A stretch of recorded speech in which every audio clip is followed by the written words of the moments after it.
This video serves solely for educational and informational purposes. While every effort is made to ensure accuracy, we 1789년에서 1799년까지 격동의 시대였던 프랑스 혁명은 인류 역사의 중추적인 순간으로 기록됩니다. 이것은 단순히 한 왕에서 다른 왕으로 권력이 이양되는 정도의 변화가 아니었습니다. 그것은 엄청난 변화였고, 권력, 사회, 그리고 개인의 권리라는 본질에 대한 근본적인 재해석이었습니다. 프랑스 혁명은 혼란스럽고 폭력적인 사건들로 점철되었지만 놀라운 희망과 충격적인 잔혹함이 공존하는 시기였습니다. 하지만 그 영향력은 프랑스 국경을 훨씬 넘어 전 세계적인 변화 운동에 영감을 주었고 현대사의 흐름에 지울 수 없는 흔적을 남겼습니다. 이 영상에서는 시대를 만든 이 혁명의 원인을 살펴보고 주요 사건들을 탐구하며 프랑스와 세계에 미친 심오하고 지속적인 영향을 고찰해 보겠습니다. 이것은 투쟁, 희생, 그리고 궁극적으로 자유, 평등, 박애라는 사상의 영원한 힘에 대한 이야기입니다. 프랑스 혁명을 이해하려면 그 배경에 깔린 경제적 고통과 사회적 불평등을 먼저 살펴봐야 합니다. 18세기 후반 프랑스 사회를 괴롭혔던 뿌리 깊은 문제들을 먼저 이해해야 합니다. 당시 프랑스는 겉으로는 화려해 보였지만 내부적으로는 심각한 위기에 처해 있었습니다. 프랑스는 외적인 화려함에도 불구하고 위기에 처한 국가였습니다. 베르사유 궁전의 화려함은 그저 거칠애에 불과했습니다. 프랑스 경제는 심각한 공영에 처해 있었습니다. 경제적 어려움은 단순한 문제가 아니었고 오랜 시간 동안 누적된 결과였습니다. 수십 년간의 왕실의 사치스러운 지출과 값비싼 전쟁, 비효율적인 세금 제도가 국고를 고갈시켰습니다. 왕실의 사치와 전쟁 비용은 국가 재정을 악화시켰습니다. 연이은 흉작으로 상황은 더욱 악화되었고 농민들 사이에 식량 가격 폭등과 만연한 기근을 초래했습니다. 농민들은 굶주림에 시달렸고 이는 사회적 불안을 가중시켰습니다. 3부회로 엄격하게 나뉘어 있던 프랑스 사회는 불만의 온상이었습니다. 제1신분과 제2신분은 특권을 누리며 제3신분은 고통을 감내해야 했습니다. 성직자로 구성된 제1신분과 귀족으로 구성된 제2신분은 막대한 특권을 누리고 대부분의 세금이 면제되었습니다. 이들은 사회적 책임을 회피하며 자신들의 이익만을 추구했습니다. 세금 부담은 부유한 상인부터 도시 노동자, 농민까지 모두 포함된 제3신분의 어깨에 고스란히 얹혀졌습니다. 제3신분은 경제적 부담을 견디며 사회적 불평등에 대한 불만을 키워갔습니다. 이러한 극심한 불평등은 경제적 어려움과 결합되어 폭발 직전의 혼합물을 만들어냈습니다. 혁명의 무대가 마련된 것입니다. 프랑스 혁명은 이러한 배경 속에서 일어났습니다. 마치 조선시대의 삼정의 문란과 같은 상황이었죠. 조선과 프랑스 모두 사회적 불평등과 경제적 어려움이 혁명의 불씨가 되었습니다. 경제적 어려움과 사회적 불의가 불쏘시개를 제공했다면 프랑스 혁명의 지적인 불꽃은 계몽주의에서 비롯되었습니다. 18세기 프랑스는 극심한 경제적 불평등과 사회적 불의로 고통받고 있었습니다. 농민들은 굶주림과 세금 부담에 시달렸고 부유한 귀족들은 사치스러운 생활을 이어갔습니다.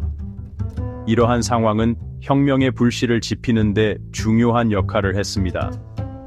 18세기 유럽을 휩쓴 이 영향력 있는 철학운동은 이성, 개인의 자유, 그리고 군주의 절대 권력에 대한 제한을 옹호했습니다.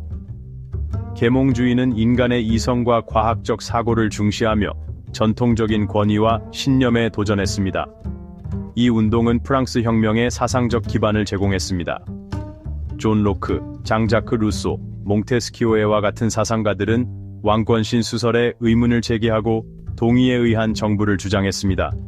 이들은 인간의 자연권과 사회 계약의 중요성을 강조하며 권력의 분립과 법치주의를 옹호했습니다. 이들의 사상은 프랑스 혁명가들에게 큰 영향을 미쳤습니다.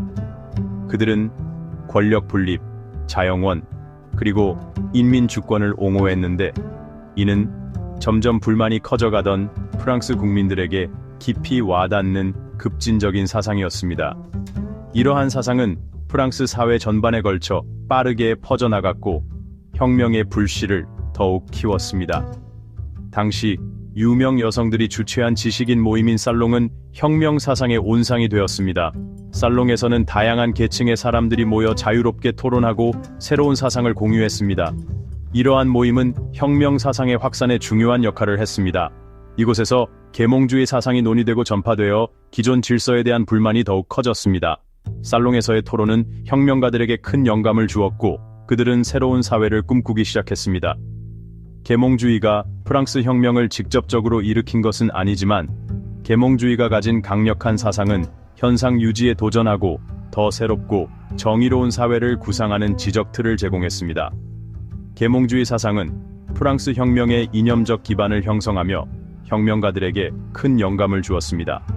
마치 조선 후기 실학사상이 사회 변혁의 씨앗을 뿌린 것과 유사합니다. 실학사상은 조선 사회의 개혁을 촉진하며 새로운 사회를 꿈꾸게 했습니다. 프랑스 혁명도 마찬가지로 계몽주의 사상이 혁명의 불씨를 지피는 데 중요한 역할을 했습니다. 프랑스에 끓어오르던 긴장은 마침내 1789년에 폭발했습니다. 재정 위기에 직면한 루이 16세는 150년 넘게 소집되지 않았던 대기구인 삼부회를 소집해야 했습니다. 인구의 대다수를 대표하는 제3신부는 진정한 개혁과 더 큰 대표성을 요구했습니다. 그들의 요구가 무시되자 그들은 자신들을 프랑스 국민의 진정한 대표자라고 선언하며 국민의회를 결성하는 과감한 조치를 취했습니다. 1789년 7월 14일 루이 16세의 보복을 두려워하며 소문에 휩싸인 파리 시민들은 왕권의 폭정을 상징하는 바스티유 감옥을 습격했습니다. 현재 바스티유 데이로 기념되는 이 저항 행위는 프랑스 혁명의 시작을 알렸습니다. 국민의 지지를 받은 국민의회는 봉건제를 폐지하고 인간과 시민의 권리 선언을 채택했으며 프랑스를 절대 왕정에서 입헌 군주제로 전환하는 과정을 시작했습니다.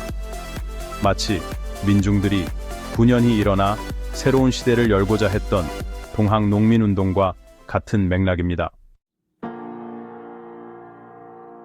프랑스 혁명은 급진적인 변혁의 시기였습니다. 이 시기는 단순한 정치적 변화가 아니라 사회 전반에 걸친 대대적인 변화를 의미했습니다. 봉건제 폐지는 수세기 동안 프랑스 사회를 규정해왔던 특권 체계를 무너뜨렸습니다. 농민들은 더 이상 영주에게 종속되지 않았고 자신들의 권리를 주장하기 시작했습니다. 인간과 시민의 권리 선언은 자유, 법 앞의 평등, 언론과 종교의 자유를 포함한 모든 시민의 기본권을 선포했습니다. 이는 현대 민주주의의 기초가 되었으며 전 세계에 큰 영향을 미쳤습니다. 왕정은 1792년에 폐지되었고 프랑스는 공화국으로 선포되었습니다. 이는 프랑스 역사에서 중요한 전환점이었으며 이후의 정치적 변화를 이끌어냈습니다. 혁명은 단순히 법을 바꾸는 것에 그치지 않고 프랑스 사회를 근본적으로 바꾸는 것을 목표로 했습니다. 이는 경제, 문화, 교육 등 다양한 분야에서 변화를 가져왔습니다. 새로운 도량형 제도가 도입되었고 전통적인 종교 달력에서 벗어나기 위해 고안된 새로운 달력이 채택되었습니다. 이는 일상생활의 모든 측면에 영향을 미쳤습니다. 한때 프랑스에서 강력한 세력이었던 가톨릭 교회는 토지를 몰수당하고 권력이 약화되었습니다. 이는 종교와 국가의 관계를 재정립하는 중요한 계기가 되었습니다. 이러한 변화들은 일부의 저항에 부딪히기도 했지만 국가와 시민의 관계에 근본적인 변화를 가져왔습니다. 많은 사람들이 새로운 체제에 적응해야 했고 이는 시간이 걸리는 과정이었습니다. 프랑스는 더 이상 왕의 절대 권력이 아니라 인민 주권과 시민권이라는 이상으로 정의되었습니다. 이는 프랑스 국민들에게 새로운 정체성을 부여했습니다. 이는 마치 가보 개혁과 같이 사회 체제를 근본적으로 변화시키고자 했던 시도와 비슷합니다. 두 사건 모두 기존의 질서를 뒤엎고 새로운 사회를 건설하려는 열망을 반영하고 있습니다.